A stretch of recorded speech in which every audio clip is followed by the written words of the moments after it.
সূরা আল ফাতহ। নিশ্চয় আমি তোমাকে দিয়েছি এক সুস্পষ্ট বিজয়, যেন আল্লাহ তোমার অতীত ও ভবিষ্যৎ ত্রুটিসমূহ ক্ষমা করেন, তোমার প্রতি তার নিয়ামত পূর্ণ করেন এবং তোমাকে পরিচালিত করেন সরল পথে। আর আল্লাহ তোমাকে দান করেন বলিষ্ঠ সাহায্য। তিনি মুমিনদের অন্তরে প্রশান্তি নাজিল করেন, যেন তারা তাদের ঈমানের সাথে আরও ঈমান বৃদ্ধি করে দেয়। আসমান ও জমিনের বাণীসমূহ আল্লাহরই এবং আল্লাহ সর্বজ্ঞ প্রজ্ঞাময়। যেন তিনি মুমিন পুরুষ ও মুমিন নারীদের জান্নাতে প্রবেশ করান, যার তলদেশে প্রবাহিত হয় নদ নদী, সেথায় তারা স্থায়ী। আর যেন তিনি তাদের পাপ মোচন করেন, এটাই আল্লাহর দৃষ্টিতে মহা সাফল্য। এবং যেন তিনি মুনাফিক পুরুষ ও নারী এবং মুশরিক পুরুষ ও নারীদেরকে শাস্তি দেন, যারা আল্লাহ সম্পর্কে মন্দ ধারণা পোষণ করে, তাদের জন্য রয়েছে মন্দ চক্র। আল্লাহ তাদের প্রতি ক্রুদ্ধ হয়েছেন, তাদেরকে অভিশপ্ত করেছেন এবং তাদের জন্য প্রস্তুত রেখেছেন জাহান্নাম, এবং কতই না নিকৃষ্ট তাদের প্রত্যাবর্তন স্থল। আসমান ও জমিনের বাণীসমূহ আল্লাহরই, আল্লাহ পরাক্রমশালী প্রজ্ঞাময়। নিশ্চয়ই আমি তোমাকে পাঠিয়েছি সাক্ষী, সুসংবাদদাতা ও ভীতি প্রদর্শনকারী রূপে, যেন তোমরা আল্লাহ ও রাসূলের প্রতি ঈমান আনো এবং তাকে সাহায্য ও সম্মান করো এবং সকাল সন্ধ্যায় আল্লাহর পবিত্রতা ঘোষণা করো। নিশ্চয়ই যারা তোমার কাছে আনুগত্যের শপথ করে, তারা তো আল্লাহর কাছে আনুগত্যের শপথ করে। আল্লাহর হাত তাদের হাতের উপর রয়েছে। আর যে শপথ ভঙ্গ করে, সে তা নিজের ক্ষতির জন্যই করে। যে আল্লাহর সাথে কৃত অঙ্গীকার পূর্ণ করে, তিনি সত্যই তাকে মহা পুরস্কার দান করবেন। মরুবাসীদের মধ্যে যারা পিছনে রয়েছে, তারা তোমাকে বলবে, আমাদের ব্যস্ত রেখেছে আমাদের ধন সম্পদ ও পরিবার পরিজন, অতএব আমাদের জন্য ক্ষমা প্রার্থনা করুন। তারা মুখে এমন কথা বলবে যা তাদের অন্তরে নেই। বলো, আল্লাহ তোমাদের ক্ষতি অথবা উপকার সাধনের ইচ্ছা করলে কে তাকে বিরত রাখতে পারে? বস্তুত তোমরা যা করো, আল্লাহ সে বিষয়ে সম্যক জ্ঞাত। বরং তোমরা তো ধারণা করেছিলে রাসূল ও মুমিনরা তাদের পরিবার পরিজনের নিকট কখনোই ফিরে আসতে পারবে না, এবং এই ধারণা তোমাদের অন্তরে সুশোভিত করে দেওয়া হয়েছিল। তোমরা মন্দ ধারণা করেছিলে। তোমরা ছিলে ধ্বংসমুখী এক সম্প্রদায়, যারা আল্লাহ ও তার রাসূলের প্রতি ঈমান আনে না। আমি যেসব কাফিরের জন্য জ্বলন্ত আগুন প্রস্তুত রেখেছি। আসমান ও জমিনের রাজত্ব আল্লাহরই। তিনি যাকে ইচ্ছা ক্ষমা করেন এবং যাকে ইচ্ছা শাস্তি দেন। তিনি ক্ষমাশীল, অসীম দয়ালু। তোমরা যখন যুদ্ধলব্ধ ধন সম্পদ সংগ্রহের জন্য যাবে, তখন পেছনে থেকে যাওয়া ব্যক্তিরা বলবে, আমাদেরকেও তোমাদের সঙ্গে যেতে দাও। তারা আল্লাহর নির্দেশ পরিবর্তন করতে চায়। বলো, তোমরা কখনো আমাদের সঙ্গে যেতে পারবে না। তোমাদের ব্যাপারে পূর্বেই এমন বলে দিয়েছেন আল্লাহ। তারা অবশ্যই বলবে, বরং তোমরা আমাদের প্রতি বিদ্বেষ পোষণ করেছ।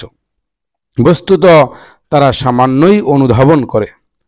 পিছনে পড়ে থাকা মরুবাসীদের বলে দেন, অচিরেই তোমাদের ডাকা হবে এক প্রবল পরাক্রান্ত সম্প্রদায়ের উদ্দেশ্যে। তোমরা তাদের সাথে যুদ্ধ করবে যতক্ষণ না তারা আত্মসমর্পণ করে। তখন যদি তোমরা আনুগত্য করো, তবে আল্লাহ তোমাদের উত্তম পুরস্কার দেবেন। আর যদি পৃষ্ঠ প্রদর্শন করো, যেমন ইতপূর্বে পৃষ্ঠ প্রদর্শন করেছ, তবে তিনি তোমাদের যন্ত্রণাদায়ক শাস্তি দেবেন। অন্ধের জন্যে, পঙ্গুর জন্যে এবং রুগ্নের জন্যে কোনো অপরাধ নেই। এবং যে কেউ আল্লাহ ও তার রাসূলের আনুগত্য করবে, তাকে তিনি জান্নাতে প্রবেশ করাবেন, যার তলদেশে প্রবাহিত হয় নদ নদী। পক্ষান্তরে যে ব্যক্তি পৃষ্ঠ প্রদর্শন করবে, তাকে তিনি যন্ত্রণাদায়ক শাস্তি দেবেন। আল্লাহ মুমিনদের প্রতি সন্তুষ্ট হলেন যখন তারা গাছের নিচে তোমার কাছে আনুগত্যের শপথ করল। তিনি অবগত ছিলেন যা তাদের অন্তরে ছিল। অতঃপর তিনি তাদের প্রতি প্রশান্তি নাজিল করলেন এবং তাদের আসন্ন বিজয় পুরস্কার দিলেন, এবং বিপুল পরিমাণে যুদ্ধলব্ধ সম্পদ যা তারা গ্রহণ করবে আল্লাহ পরাক্রমশালী, প্রজ্ঞাময়। আল্লাহ তোমাদের বিপুল পরিমাণ যুদ্ধলব্ধ সম্পদের প্রতিশ্রুতি দিয়েছেন, যা তোমরা লাভ করবে। তিনি তা তোমাদের জন্য ত্বরান্বিত করেছেন। তিনি তোমাদের থেকে শত্রুদের হাত বিরত রেখেছেন, যেন তোমরা কৃতজ্ঞ হও এবং এটা মুমিনদের জন্য এক নিদর্শন হয়, এবং তিনি তোমাদের সরল পথে পরিচালিত করেন। আরও অনেক সম্পদ রয়েছে যা এখনও তোমাদের অধিকারে আসেনি। আল্লাহ তা বেষ্টন করে আছেন। আল্লাহ সর্ববিষয়ে সর্বশক্তিমান। যারা কুফরি করেছে তারা যদি তোমাদের মোকাবেলা করত, তবে অবশ্যই তারা পৃষ্ঠ প্রদর্শন করত। তখন তারা কোনো অভিভাবক ও সাহায্যকারী পেত না। এটাই আল্লাহর রীতি, যা পূর্ব থেকে চালু আছে। তুমি আল্লাহর রীতিতে কোনো পরিবর্তন পাবে না। তিনি মক্কা শহরে তাদের হাত তোমাদের থেকে এবং তোমাদের হাত তাদের থেকে নিবারিত রেখেছেন। তাদের উপর তোমাদের বিজয়ী করার পর তোমরা যা কিছু করো, আল্লাহ তার সর্বদ্রষ্টা। তারাই তো কুফরি করেছে এবং বাধা দিয়েছে তোমাদের মসজিদে হারাম থেকে এবং হাদির জন্য আবদ্ধ জন্তুদের যথাস্থানে পৌঁছতে।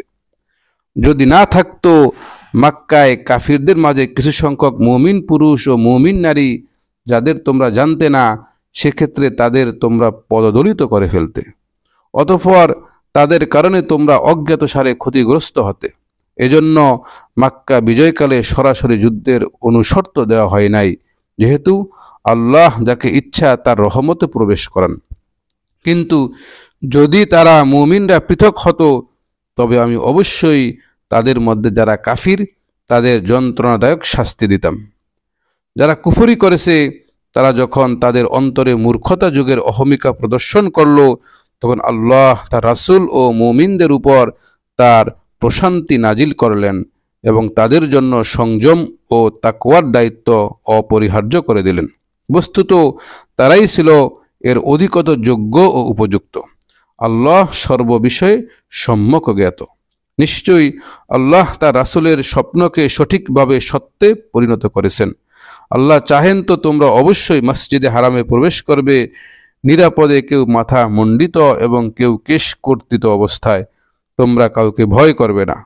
অতঃপর তিনি জানেন যা তোমরা জানো না। এছাড়াও তিনি দিয়েছেন তোমাদের এক আসন্ন বিজয়। তিনি তার রাসূলকে হিদায়াত ও সত্য ধর্ম সহ প্রেরণ করেছেন, যেন একে অন্য সমস্ত ধর্মের উপর জয়যুক্ত করেন, আর সাক্ষী হিসেবে আল্লাহই যথেষ্ট। মুহাম্মদ আল্লাহ রাসূল এবং তার সহচরগণ কাফিরদের প্রতি কঠোর, নিজেদের মধ্যে পরস্পরে সহানুভূতিশীল। আল্লাহর অনুগ্রহ ও সন্তুষ্টি কামনায় তুমি তাদের রুকু ও সেজদায় অবনত দেখবে। তাদের বৈশিষ্ট্য, তাদের মুখমণ্ডলে প্রস্ফুটিত হবে সেজদার চিহ্ন। তাওরাতে তাদের উপমা এমন এবং ইনজিলে তাদের উপমা যেমন একটি চারাগাছ যা তার অঙ্কুর নির্গত করে, অতঃপর জমি থেকে রস নিয়ে তাকে শক্ত ও মজবুত করে এবং কাণ্ডের উপর দাঁড়ায় ধীরভাবে, যা চাষিকে আনন্দে অভিভূত করে। এভাবে তিনি মুমিনদের সমৃদ্ধি দান করেন, যেন আল্লাহ তাদের দ্বারা কাফিরদের অন্তর্জালা সৃষ্টি করেন। তাদের মধ্যে যারা ঈমান আনয়ন করে এবং সৎকর্ম করে, আল্লাহ তাদের ক্ষমা ও মহা পুরস্কারের প্রতিশ্রুতি দিয়েছেন।